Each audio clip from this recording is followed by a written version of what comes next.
it's really these two things. If you have adequate optimal levels of bifido and adequate optimal levels of akkermansia, that's going to solve just about everything else, because those two together basically stimulate all of the key proteins in the gut junctions. Thank you so much, Joel Greene, for coming on today. How are you? How's your week been? We're recording on a Monday here. I am doing great. I just came back from 2 weeks in Italy, and so yeah, so it's been good. I like to do some rapid fire yes or no questions to start my podcast, just to kind of pique my followers' interest. Okay, so there's only like 4 questions here, but you can only answer yes or no to these questions. Are you ready? Okay. First question. Can we lose weight if we don't have a good immunity? No. Is the health and fitness industry similar to politics? Yes. Do certain bacteria in our gut affect how we react to food? Absolutely. Yes. Okay, and last question. Are there any, quote, diet trends that actually are worth doing? No. Oh, if you're a foodie like me and looking for a safe, natural sweetener to add to your drinks, desserts, oatmeal, smoothies, and basically anything you want sweetened up, then listen closely.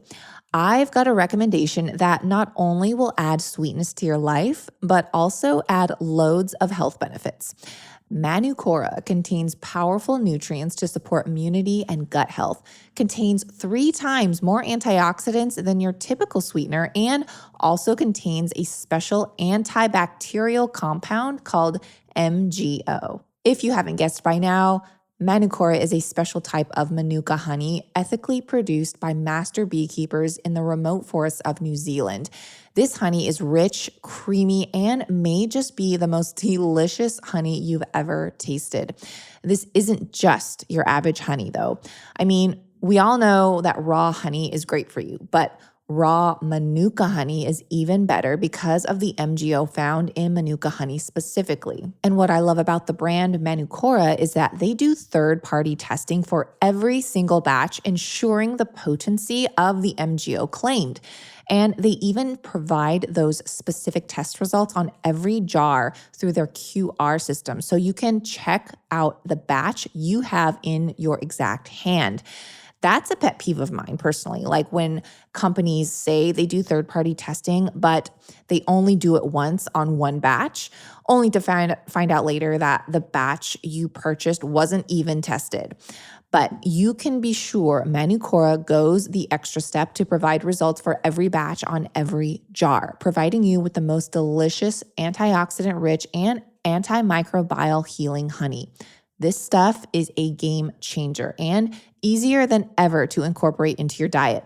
All you need is 1 teaspoon each morning to benefit from the amazing bioactives in Manucora honey. Head on over to manucora.com/digest to get $25 off the starter kit, which also comes with an MGO of 850 plus Manucora honey jar and 5 travel honey sticks, plus a wooden spoon and guidebook.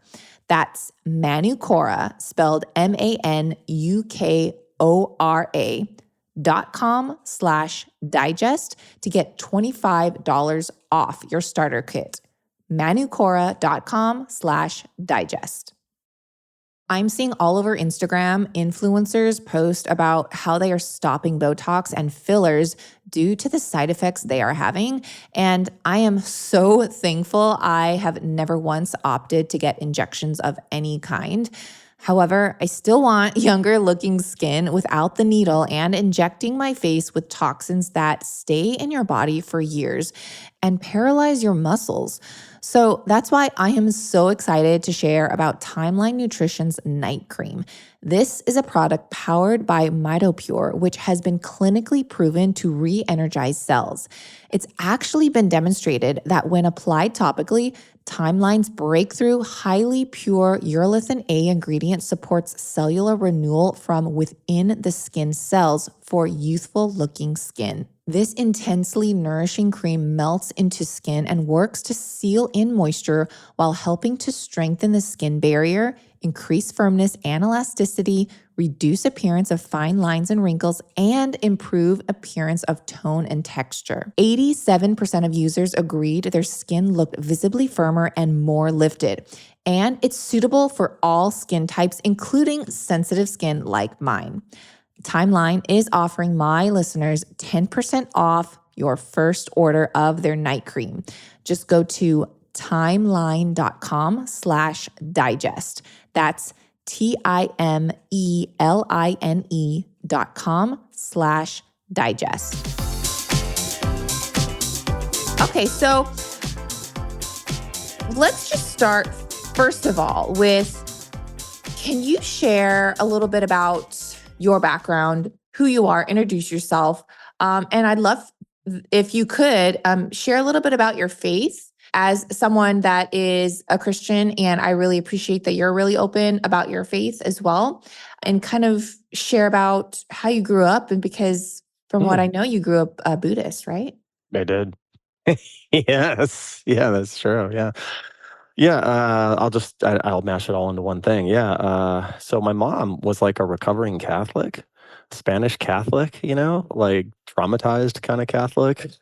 And so, like this in the mid 60s, this lady came door knocking and went, "Hey, you chant, you get what you want." My mom was like, "I'll do it." And so she converted into this Japanese Buddhism. And so I grew up scoffing. I was a scoffer, like a Christian scoffer. Like we would watch Oral Roberts on Sunday and, picture like a 4-year-old kid going, "Yeah, right, you're lying." That was me.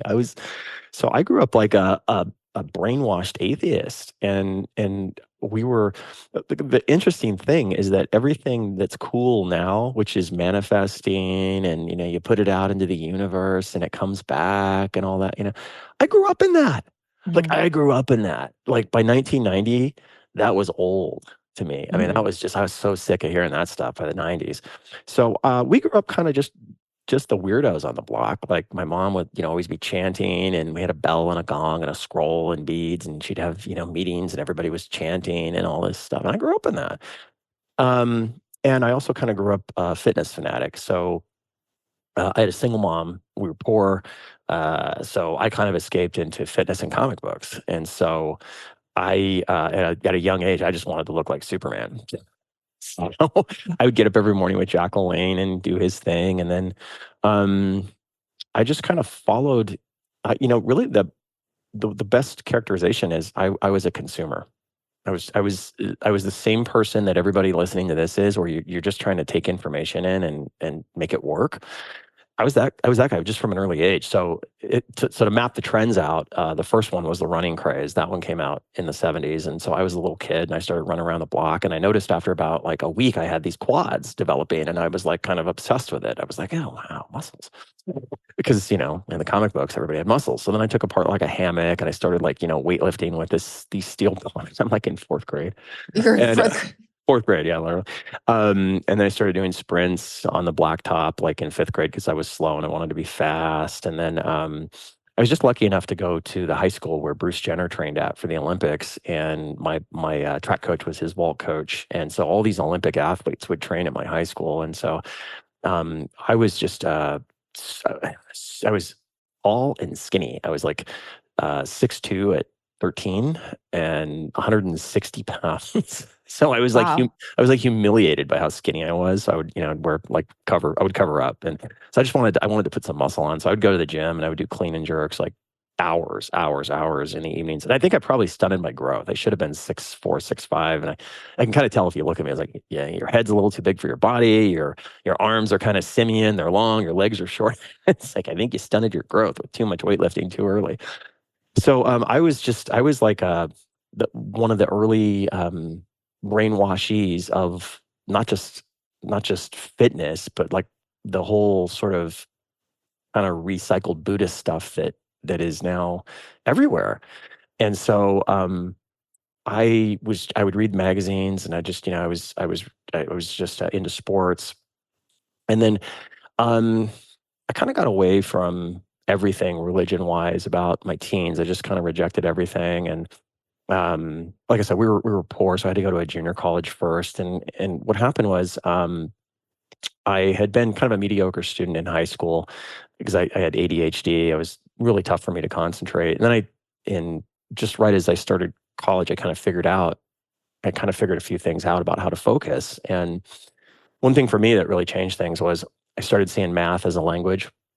And I was really good in language because I started reading like, I don't know, probably about age 3.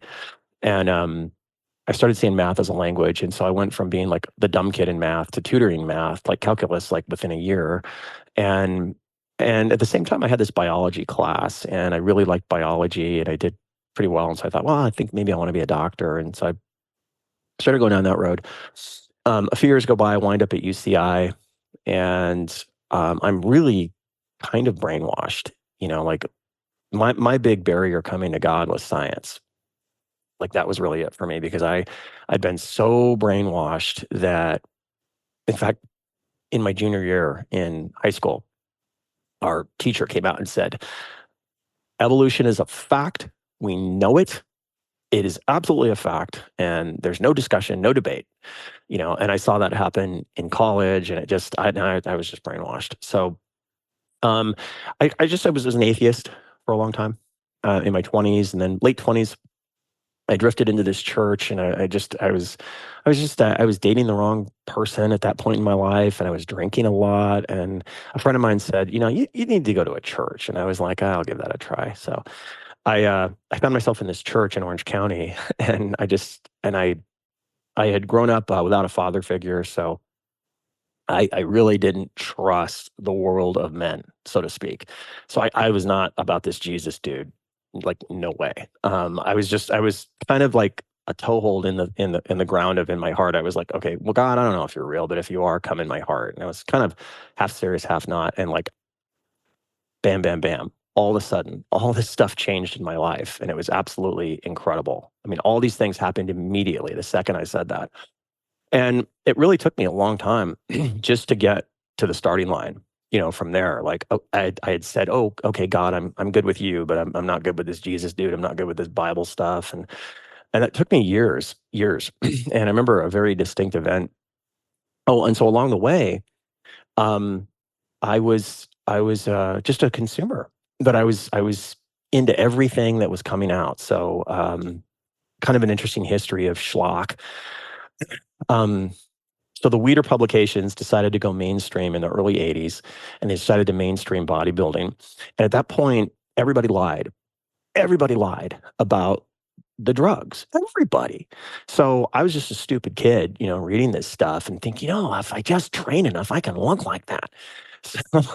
So So you're saying everyone lied that they weren't taking steroids. yeah. Okay. Oh yeah. I just want Oh to make yeah. sure that Yeah. that was the lie. Okay. Yeah. I'm just interweaving faith and all this here kind of as we go. So I would just do these things I read in the magazines. Like one day it said gain an inch on your arms overnight. All you got to do is train 12 hours. And I was like, okay, I'll do that. So I went and did that, and I was really sore. I didn't gain an inch, but I was Yeah. super sore.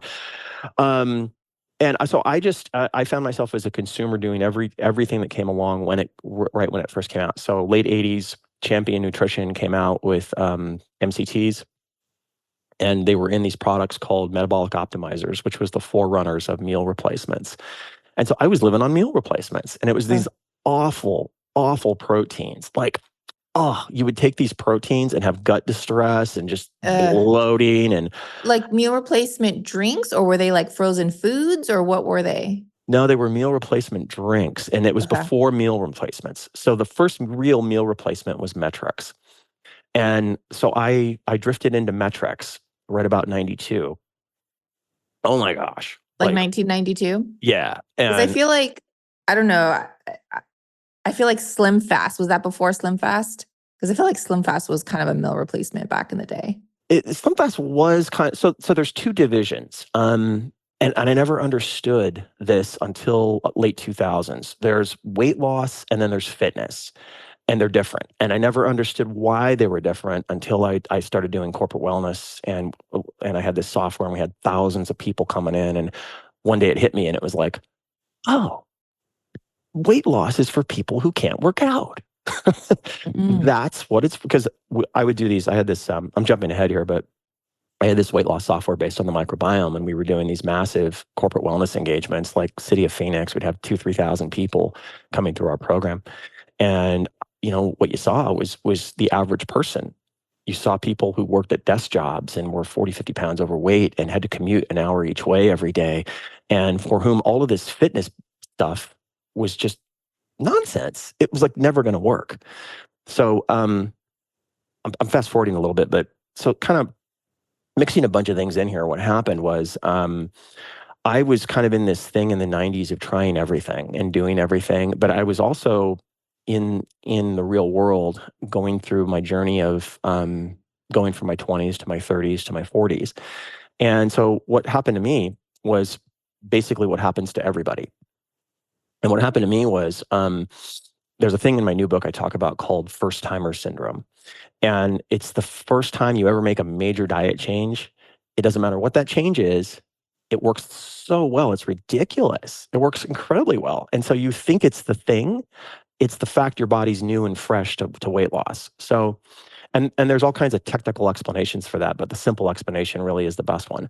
So what happened to me was I went on Metrex and I got peeled. I was so ripped. I was like literally sub 5% body fat on that. And I held it for years, like 4 or 5 years. And then and everybody would ask me, like, what is your secret? What are you doing? And the answer was I was young, and I made this major shift in diet, and I was on a lot of liquid meal replacements and eating like one meal a day. So effectively, it was time restricted feeding.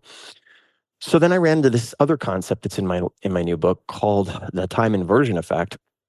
And that's where the thing that solved all your problems up front becomes the problem later on. And so about year 5, my hunger hormones were out of control. And I'd never had an issue with hunger. And it wasn't even hunger, it was just an uptick in my eating. I just started eating uncontrollably. And I knew what I was doing. I knew, like, hey, I shouldn't be eating like this. What's going on?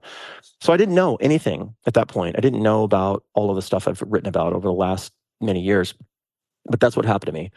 And that kind of set me off on this journey to figure out what I had done, because I started weight cycling then at that point. So what I would do is I'd find some new diet. Like late 90s for me was fresh, whole, organic, clean, everything, kind of that whole thing. And I did that for a while. Then I did calorie counting. And every time I was the same story, I'd get peeled, I'd get ripped. And then I would deal with a weight rebound effect. And along the way, what happened to me was spiritually, a major event happened, which was I was listening to the radio one day, and there was this doctor, Dr. Mark Eastman, and he started talking about the chemistry of evolution. And it's like I knew the chemistry, but I'd never connected it. And he just started explaining stuff like, well, amino acids have side chains. And these experiments that were done in the 50s with Stanley Miller and Haldane, they produce nothing. Like what you get is you get some amino acids, but they immediately bond to carboxylic acids present. And so no amount of time is going to fix that. You're never going to get a protein. And I literally was driving my car and I put my head up and I went out loud, it's all true. And that So, was, so I'm like trying to like wrap my head around this because I know there's a lot of different moving factors here. So you're you're still exploring your faith. You're also exploring diet and weight training and all these things. And I feel like they kind of tied in together where you're trying to explore, all these different things and you're still trying to find yourself and like faith, and then also still trying to figure out the whole fitness industry. And do you feel like when you really, I would say, like settled into your faith, is that when you also settled in to like, oh, I got this fitness thing down?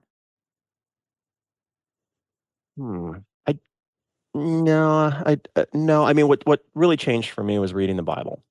That changed my whole life. Like because I was trying to do this Christian thing, but not read the Bible. And like I would just say, if you're listening to this and you have questions about Jesus or you have questions about the Bible, um, you know, Jesus never said go to church and you'll be saved. That's not what he said. It's it's basically there's two things you have to do. You have to spend time with him and you have to read his word. And two things will happen. His heart and his mind will begin to transform, and that will become your heart and mind. And you won't want the things you used to do, and you won't, do the things you used to do. And that's what changed for me as I started reading the Bible and spending time with Jesus. That's what I started doing, and that changed my life. And yeah, so that happened along the way, and that just really cleaned my life up. Like, I mean, I look at the life I'd lived prior, and to me, it's just all wretchedness. It's like, wow, I didn't know what I was doing. And yeah, on the fitness front, I finally just ran into a wall, and that was I was about I just turned, I would say 40, and I call it Silicon Valley syndrome, which is people from the tech world. There's this hubris in the tech world. You think because you're in the tech world, you're the smartest thing ever and you can solve any problem. And so there's this hubris where people, they make their money, they cash out, and they go into health and think, I'll solve this one now. And just because everybody else has read this study, I haven't read it. And now that I've read it, that changes everything. So I basically was in a tech company. I was running a tech company. We were a startup and we went from like doing nothing to doing like a run rate of like 25 million. We did it in 18 months. And I was in one of my fitness phases when I started. So I was ripped to the bone. And by the end of that, I was the fattest I'd ever been in my entire life. I was 260 pounds and big because I'd been working out, but fat. And that really changed everything for me because I had been this consumer digesting all this fitness stuff all these years, and none of it, and I mean none of it, worked under real life circumstances because it exists in this bubble where you make your living being fit, and you take that away, none of it's going to work because it all requires time you don't have, and that's what changed everything for me. So that was about 2006, and that's when where I'm at started, and that was going back almost 18 years now.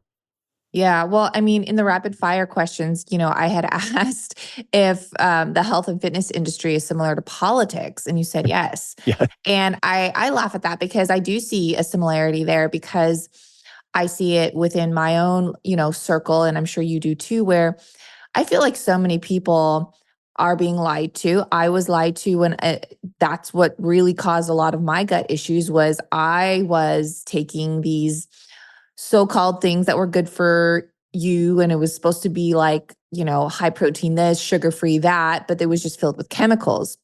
And I feel like a lot of people are pushing this, promising results and promising, you to look this way or that way, and it's wrecking your gut. And I honestly think that these people aren't even taking them themselves.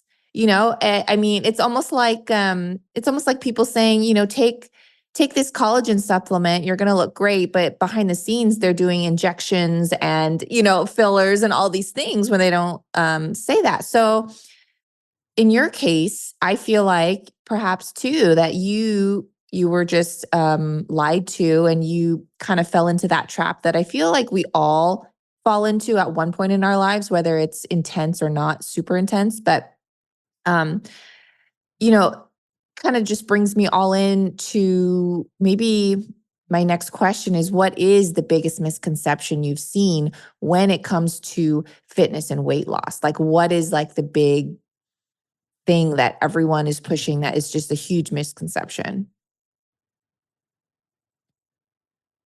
Well, the high level answer to that is that truth is under assault.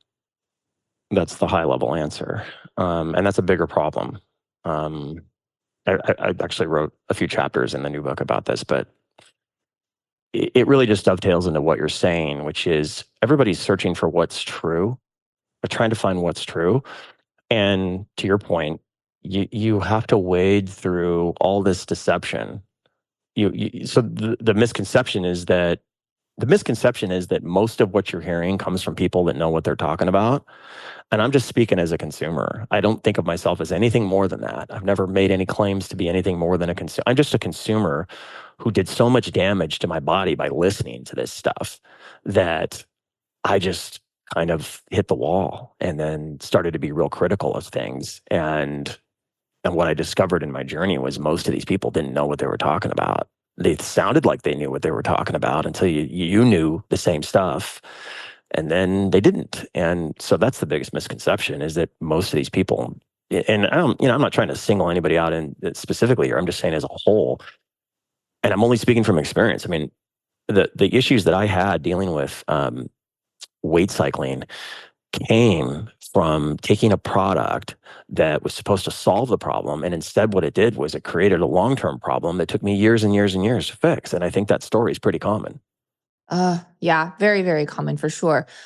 So what ultimately, you said you had gained a lot of weight. What ultimately helped you lose the weight and keep it off? Like, what did you do?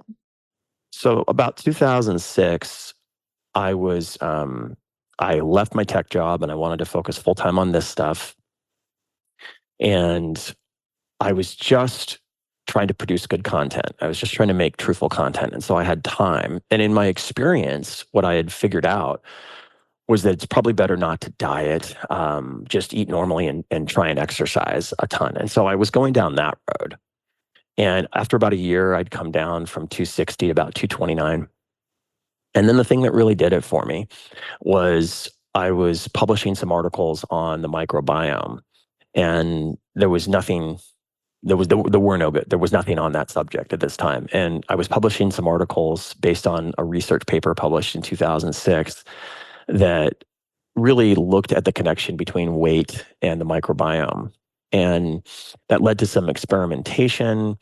Long story short, I did this particular way of eating and it was shocking. Like I'd never, ever, ever, ever dropped weight that fast. I went from 229 to 212 in 7 days. And then I went and had a body fat test done where they put your whole body in water, the super accurate one. And I was like 6.5%.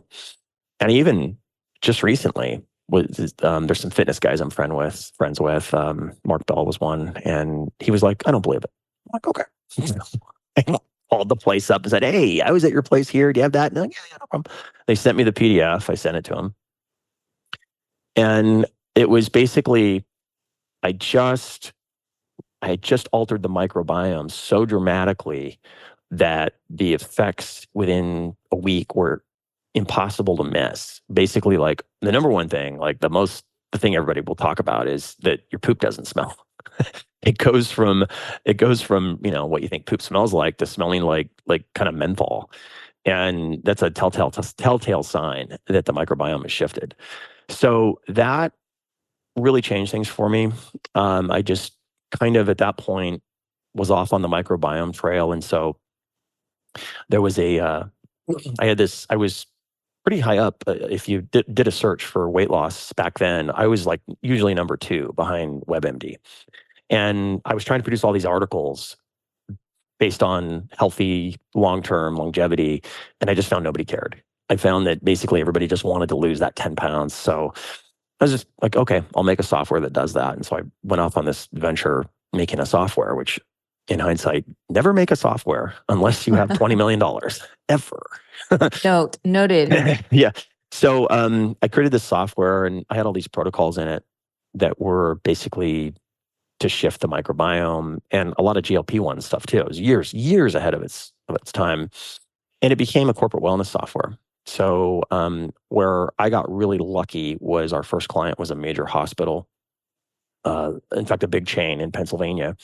And so we had all medical professionals to pilot the thing on. And so these were doctors, physiologists, nurses that went on this thing. And I learned a lot. I learned like, wow, actually, people in the medical field struggle with weight because their schedule is so awful. They work these long periods. And I didn't realize that was a big deal. So they had great results, fantastic results on it. And they did the measurements. They had a wellness center where they would bring everybody in and measure their body fat and all that stuff. So in a sense, it was somewhat objective, like it wasn't us doing it. And that kind of set me off down this road of the microbiome. And this was about 2012 when all the people started coming through the system.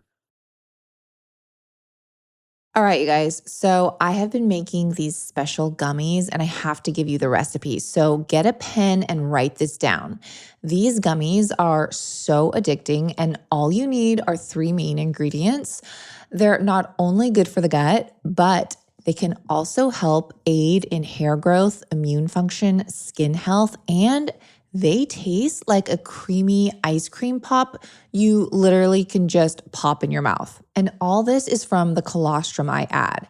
So if you haven't guessed by now, these are creamy colostrum milk gummies that literally are like a pillow in your mouth. You can add a touch of honey if you want, or keep them 100% sugar-free for all my keto and low-carb friends. I'm sure you guys have heard me talk about Armor Colostrum over and over by now, and for good reason. It's been clinically shown to help guard against inflammation and everyday toxins and pollutants.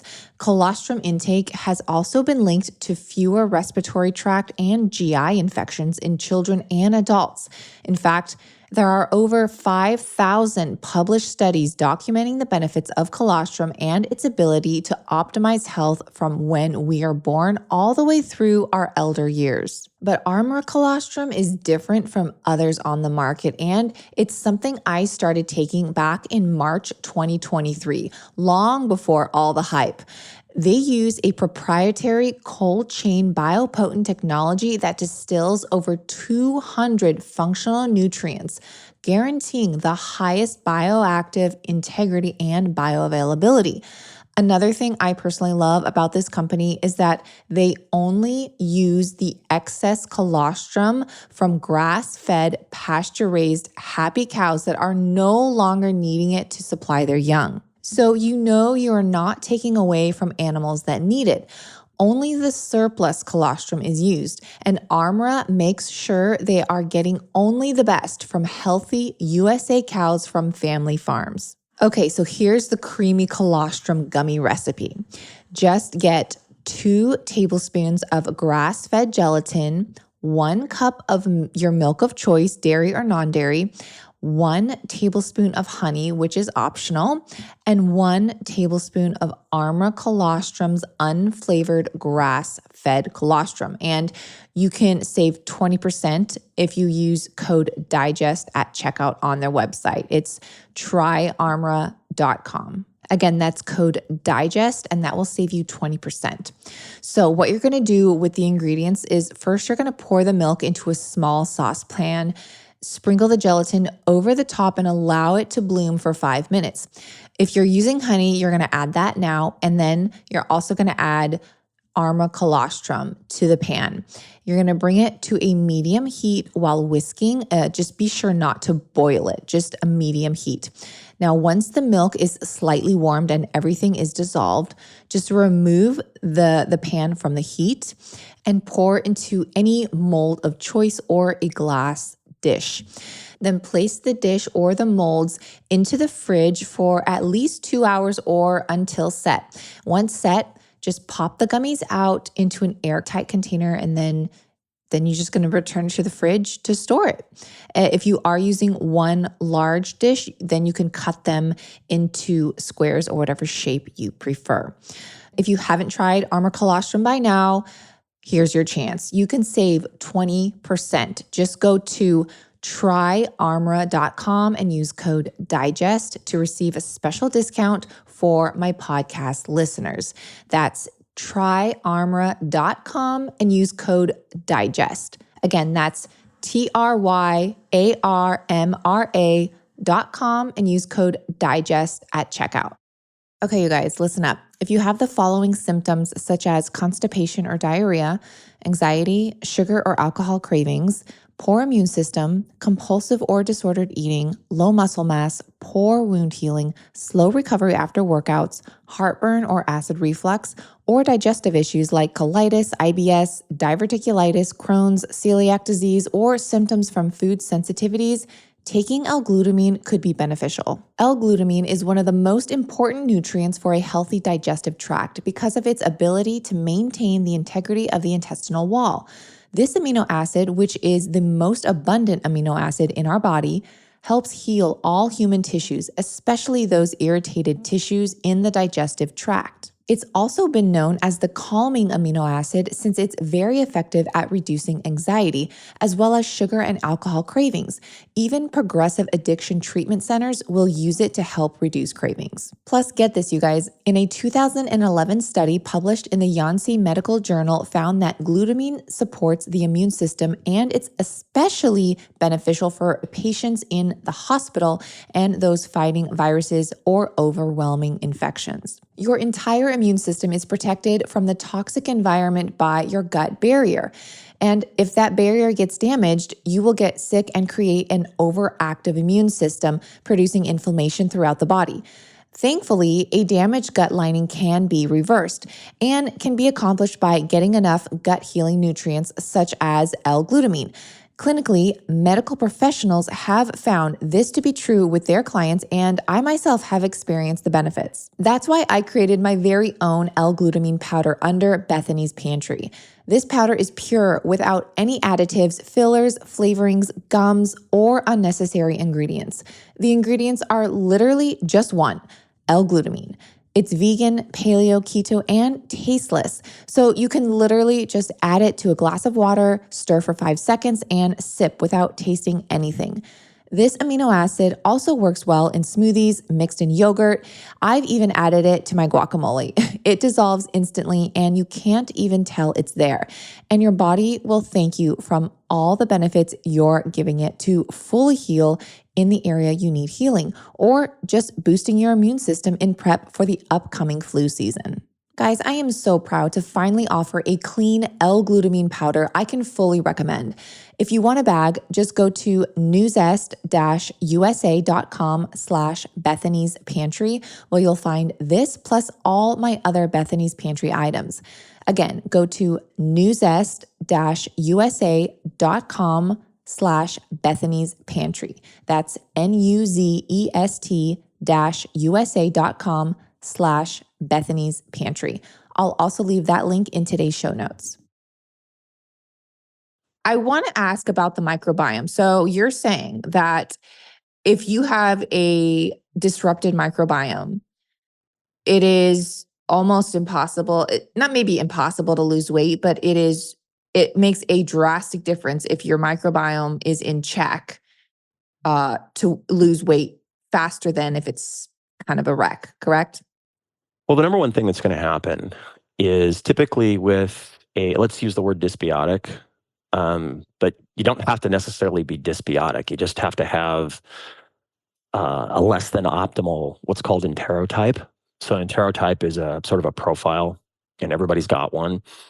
And the net of it is going to be that when it's not optimal, you're going to leak lipopolysaccharide into the serum. Lipopolysaccharide. So bacteria live and die all the time.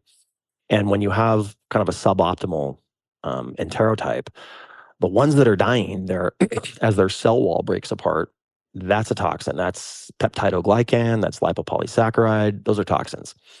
So those, as they touch the gut lining, they open it up. Okay, we call that leaky gut. They get in the serum, and you kind of have like a chase scene. It's like an episode of Cops where what's chasing them are macrophages or immune cells. And the big net of this is that you wind up with inflamed fat. So these toxins, they find their way to adipose tissue, body fat, and they inflame it. And the net, the big problem with that is inflamed fat is insulin resistant. So inflammation just cuts the head off of insulin sensitivity, cuts the head off of it. And the reason is to move glucose into a cell, there's a little chain of enzymes that has to happen. And inflammation takes the very first domino in that chain and it just cuts it off. Okay, it's called IRS1. And when that happens, fat gets insulin resistant. And when fat is insulin resistant, it affects everything in the entire body. Affects everything. So Mm. if yeah. No, it's interesting that I've never heard of the term inflamed fat. So that's quite interesting. Now, kind of going back to our gut just for a second, if you had to choose two things, what are the top two things that are damaging our gut lining? Well, it's pretty simple. It's just two bacteria. Okay. It's the absence of two bacteria or the inequality of two bacteria. It's the family of bifidobacteria and then Akkermansia. It's those two. And you need both, and you need them in the right ratios. So bifidobacteria is a family, and bifidobacteria is involved is at the center of the gut immune axis. But it also mediates all of these other factors related to insulin sensitivity. For example, it mediates bile acid composition. And then bile acids, by their very nature, impact insulin sensitivity. Akkermansia um, is controlled in many respects by bifido. So bifidobacteria acts as a controller on Akkermansia. Akkermansia is the primary bacteria responsible for the health of the gut lining, and it works in an interesting way. It feeds on mucus. It feeds on the gut mucus layer. And so what happens is it's sort of a hormetic thing, whereas it feeds on mucins in the gut mucus layer, thins it out a little bit, the body responds and makes it thicker. And so that's perfect. That's perfect as long as you don't have too much. If you get too much, what happens, like in cases of starvation or excessive fasting or too much protein, is you outgrow Akkermansia and you starve out the bifido, and then you can thin the gut lining. So it's really these two things. If you have adequate optimal levels of bifido and adequate optimal levels of Akkermansia, that's going to solve just about everything else, because those two together basically stimulate all of the key proteins in the gut junctions. So the claudins, the glutins, all of these zipper proteins that zip the gut lining up, they are stimulated by proteins secreted from these bacteria. And that's really it. The absence of these two things in optimal numbers, you're going to find in more cases than not. And that's why so many things, so many gut issues are either completely healed or greatly ameliorated by increasing just these two bacteria. They fix so much. Well, I guess the question is, first of all, what increases these two bacteria? And two, kind of back to what's damaging our gut lining. I know you said the absence of these, but is it sugar? Is it gluten? Like what is killing these bacteria or not making them be in balance? What are we eating something that's doing that? Are we eating too much protein? Are we eating too much sugar? Yeah. What's happening? Yeah. So when it comes to this kind of a question, everybody wants a simple answer, and there isn't one. It's a lot of things, but to just go down the list of things that are driving this equation. One is the repeated use of antibiotics, which is creating essentially bacteria that are hyper resistant to antibiotics. And so what happens is you get dysbiotic bacteria that are extremely persistent. Then the proteins and metabolites that they're making long term are not good, very often. So that's one thing. Um, Another is just the presence of glyphosate in things is damaging the gut lining. Another is just diet. Diet is probably diet's the single biggest vector. It's the thing that has the most powerful impact, and it's the thing that's easiest. And surprisingly, a lot of healthy health practices are responsible for destroying the gut. Things that you think are healthy. Um, Like wh- what? well, example would be fasting. Example would be high protein, sustained over time, is another one. Like we can go through this, and you could let's take high protein. Um, I mean, it's amazing to me. We're in this era that has disconnected from several important realities that are inescapable. You're not gonna escape the reality of this. It's just a question of time. And what's missing is a proper framework to understand how all this stuff works. And the cornerstone of that framework is to understand that things change over time. That's the cornerstone. So once I come to you and I say, hey, have you ever tried, I don't know, Wellbutrin or, Prozac or anything like that, any SSRI? What a doctor is going to tell you is, well, up front, you're going to see this. You're going to see these benefits. It's going to do this. You might lose weight. However, long term, we see weight gain. We see disruption of this. It might cause depression, right? So if I bring up SSRIs, immediately that invokes a framework that's proper, that reflects reality, that tells us, hey, things change over time. Where's that in diet? It doesn't exist. All that we have in diet is this hyperpolarization that things are either good or they're bad. And it's completely out of touch with reality. So is protein bad? No, No, right? of course not. No, protein's bad. Well, let me explain it this way. Are blueberries healthy? Yes. Are blueberries at bedtime healthy? I feel like it depends what else you ate in the day. There you go. All right. What about 2 pounds of blueberries at bedtime? Oh, no. Okay. Oh, so now you just broke the current paradigm of diet. See, the current paradigm of diet is all based on black and white, good or bad, things are good, things are bad. But what you just did there was introduced all these other variables, okay, that basically say one thing. The health of anything is not, and I repeat, not determined solely by the thing. It is determined by the dosing and the timing and the what, the when, and the how. All right. That's the truth. Such that healthy things, when done too much for too long, can be unhealthy. Yeah. Right? Right? Yeah. So let's take protein. Protein's healthy. Protein's essential. We need it, right? What happens if you do too much for too long? So here's what happens. In the short term, you see all these incredible benefits. You see improvements in insulin resistance. You see, improvements in muscle. You see reductions in body fat, right? Yeah. But now, over time, there are forces at work, and these forces do not exist in the current framework of diet because it's 10 years old. It's outdated. And Mhm. these forces are simple, easy, anybody can understand them. One of them is accumulation. Mhm. Accumulation. Things accumulate over time, and then that changes things. Okay.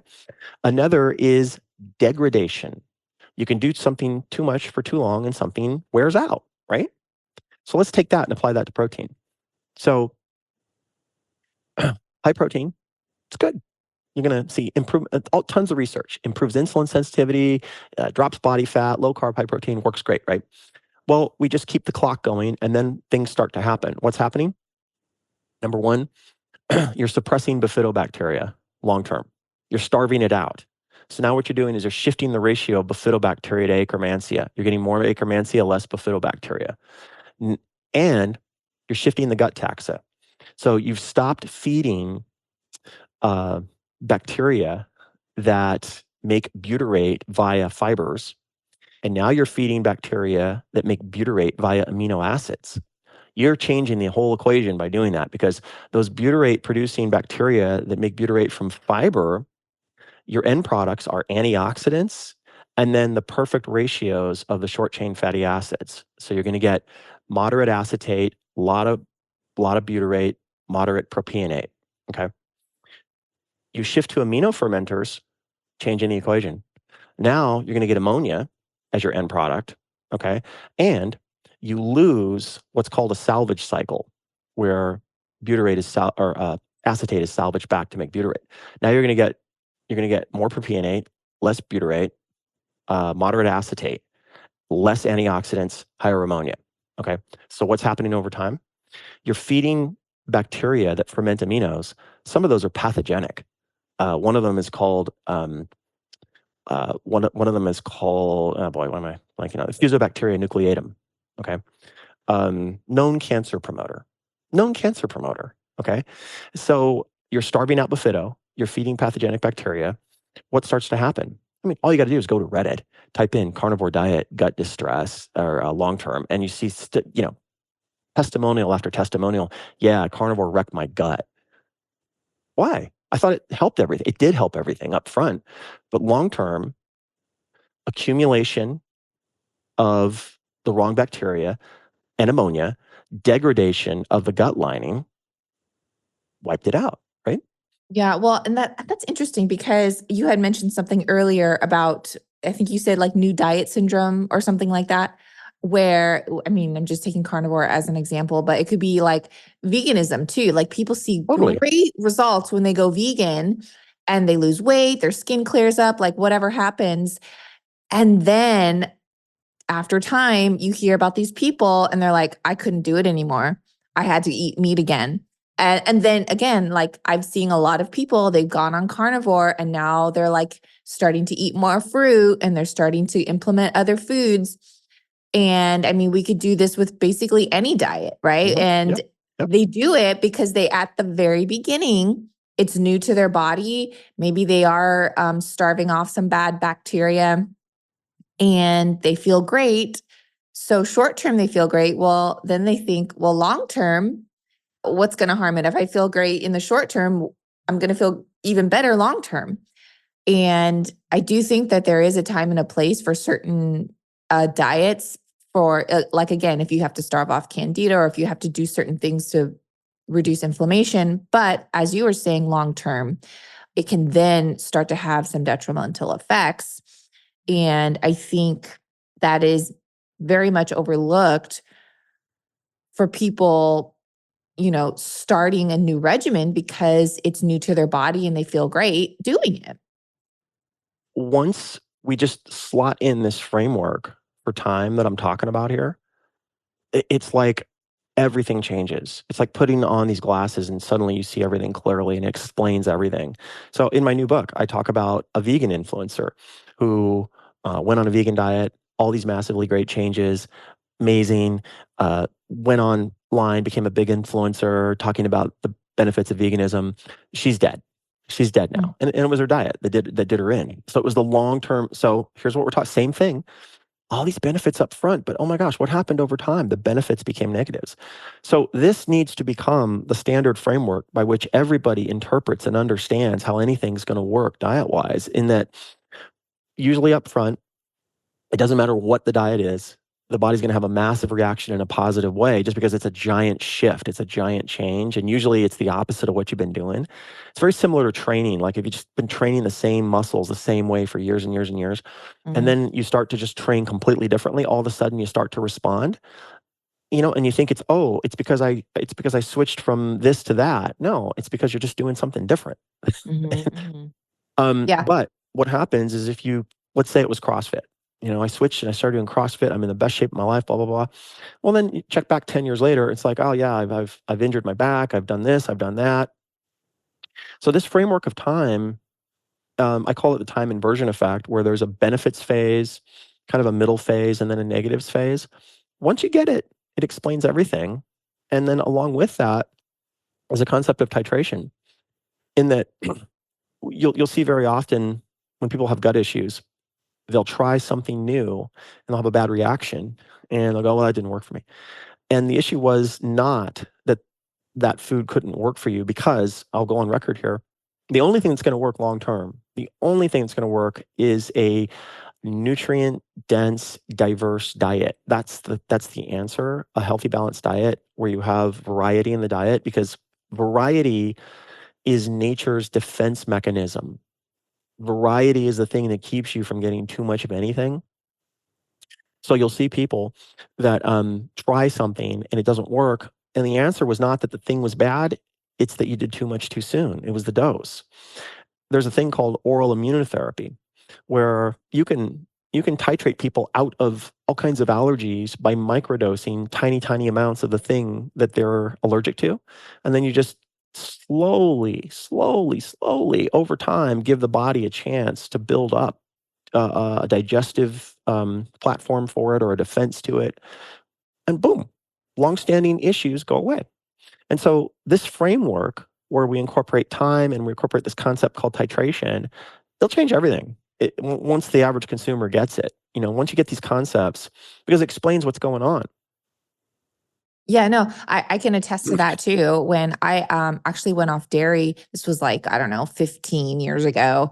I actually went vegan for a while, short term. I think it was like 6 months. But anyway, so I didn't eat yogurt forever. And so then I was working with a holistic doctor and he was like, just have a tablespoon of yogurt. Don't like just go, gung ho and eat like a thing of ice cream or like, cheese pizza.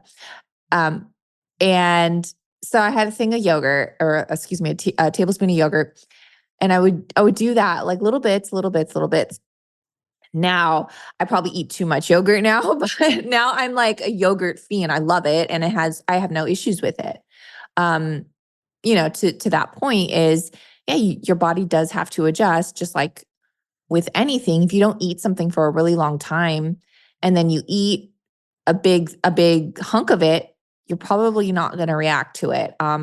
Same thing where I was having digestive issues. I actually couldn't digest fat.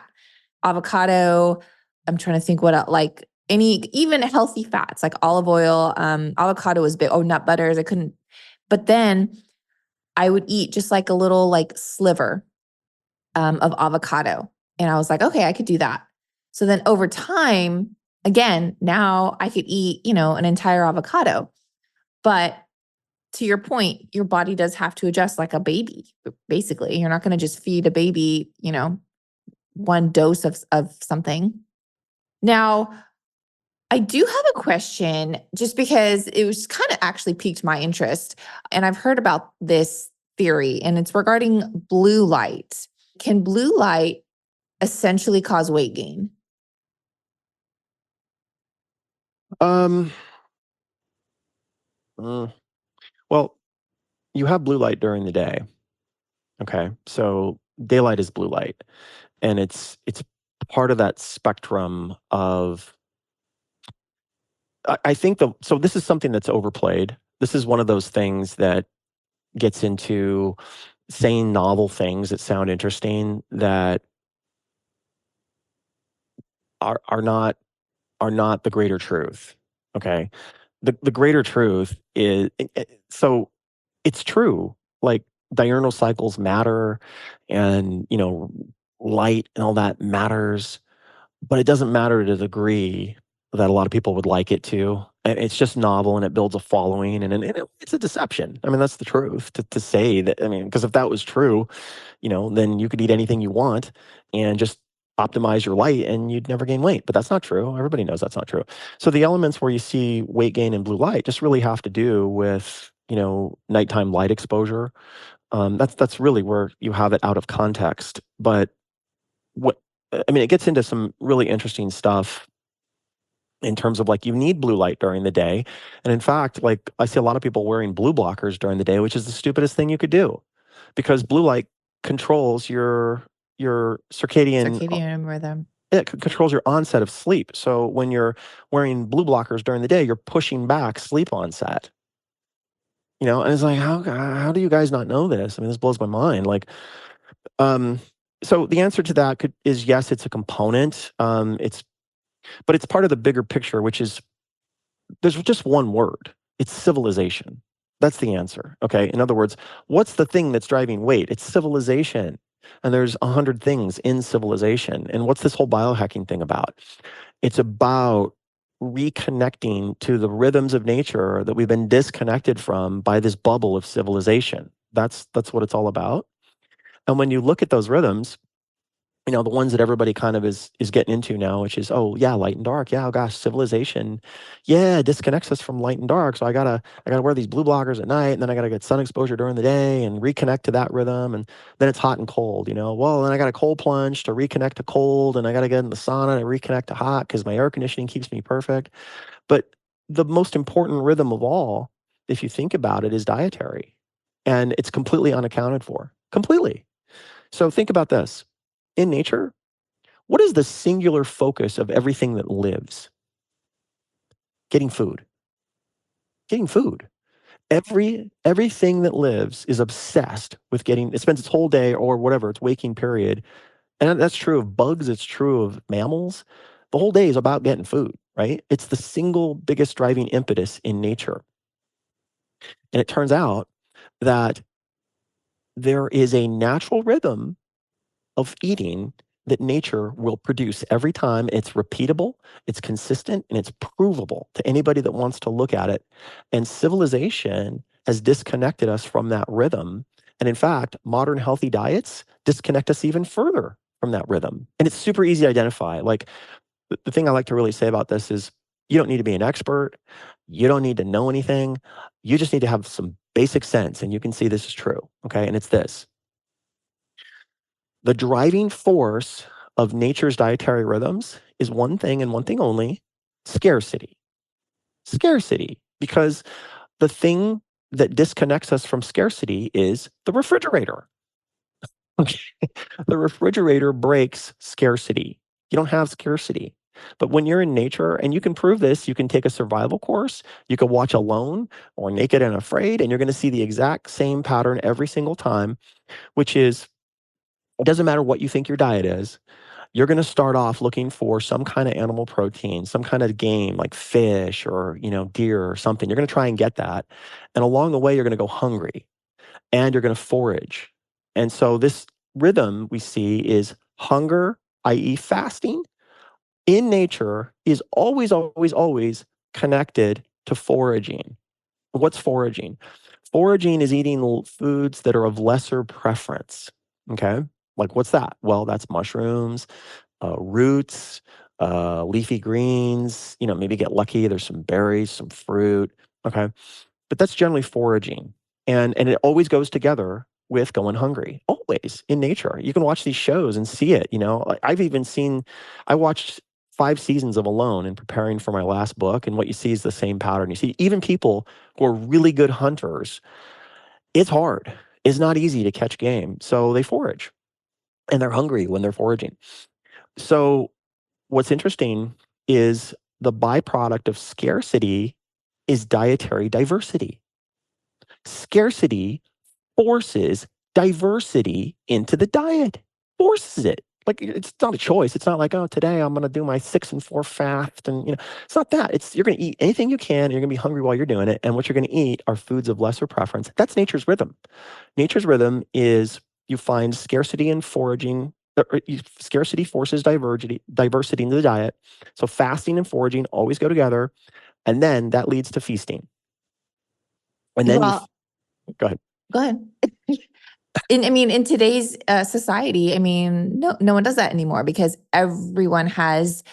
I feel like we're lucky, we're blessed that most people have an abundance, and most people, I know there are many out there still that are struggling, but most people, the general population, have an abundance, have leftovers in their fridge, have snacks in their pantry, and often snack all day and really aren't even hungry by the time dinner comes around sometimes. I don't know. Some people are starving, but you see where I'm going with this. A modern society, so easy to just go to the grocery store because we don't have to hunt, we don't have to fast. Fasting is mostly a choice for many of us. And we've lost that. We've lost that. And there's also something, and I'm sure you've heard of it, where regarding digestion, our modern society, a lot of us don't prepare our own food anymore. We don't prep, we don't chop, we don't cook. And because of convenience, people just go grab something, heat it up. The act of prepping your food actually stimulates digestion. So, washing your food, chopping it, cooking it, stirring it, getting those aromas in the kitchen, actually prepare your body and your digestion to digest that food. And because so many of us now don't, and we just grab something real quick, we're not in that preparation mode to prepare our body to eat. Really, we've lost that connection of, like you were saying, foraging and hunting and prepping and all these carnal things and these natural things that we all used to do and have to do. We've lost that. And I think our body now is sadly suffering. Yeah. So to finish that point off, the most important rhythm we're disconnected from is dietary, because that's the thing every living thing is obsessed with. And so the problem is civilization, and civilization creates perpetual abundance.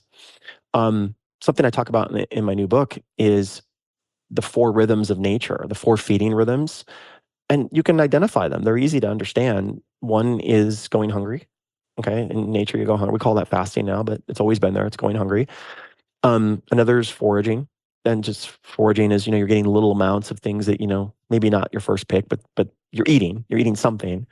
The next is feasting. So feasting is you get something that's really rich, like some animal protein, and you eat the whole thing and you get full, but it doesn't mean that there's a refrigerator with the next meal sitting there. Okay, so you go right back to foraging and being hungry.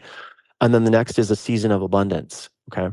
Those are the 4 dietary rhythms of nature. So season of abundance could be, whatever the grain came in, or, the buffalo herd came in. So seasons of abundance are a natural part of nature's rhythms. What we have is perpetual abundance. Perpetual abundance is not part of nature's rhythms. It was never meant to be. And so it's actually quite easy to reconnect to the natural rhythms of nature. Basically, it's that you have periods where the foraging foods and fasting go together. Those things go together. And then you have periods where you have feasting foods. And just by doing that, you can reconnect to that natural rhythm that is found in nature. And that rhythm, it gets biochemically gets fascinating. It's really interesting. I don't know, we probably don't have time to dive into it, but the cliff notes is that everybody's into fasting because, it's supposed to be the only, caloric restrictions, the only thing that extends lifespan and turns on all these great things, autophagy and all this stuff, Well, it turns out the bacteria that are fed by the foraging foods perfectly mimic fasting. And so it seems that nature has provided this way that during starvation periods, to optimize the body through foods that perfectly synergize with fasting. In other words, fasting was never meant to go alone. It was meant to go with foraging foods, which stimulate commensal keystone bacteria that produce proteins and metabolites and turn on pathways that perfectly mimic fasting. They were meant to go together. And yeah, so I'll just leave it at that. No, amazing. Well, I mean, you have so many great tips. Your new book is out and it's called The Way, correct? Yes. And where can people get it? I mean, where can people find you? Where can people dive in and really get to the bottom and to the nitty-gritty and kind of just wipe through all of the nonsense that they're being quote fed? Well, yeah, so you can go to my website, which is Veep Nutrition, V like Victor, E like Edward, E like Edward, P like Paul, veepnutrition.com, or you can go to the ic.health. Either one of those will take you there.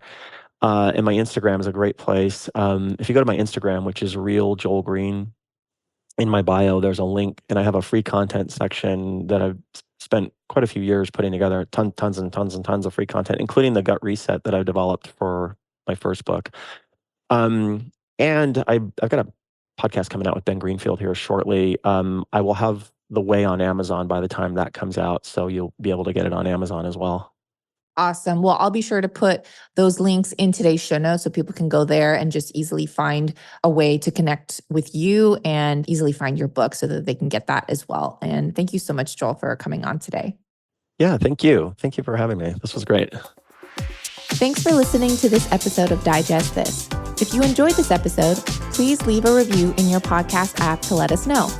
If you're ever wondering how you can support me and this podcast, sharing it with your friends and family is the best way.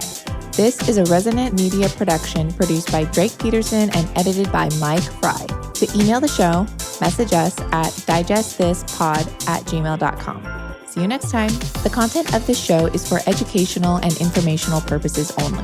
It is not a substitute for individual medical and mental health advice and does not constitute a provider-patient relationship. As always, talk to your doctor or health team first.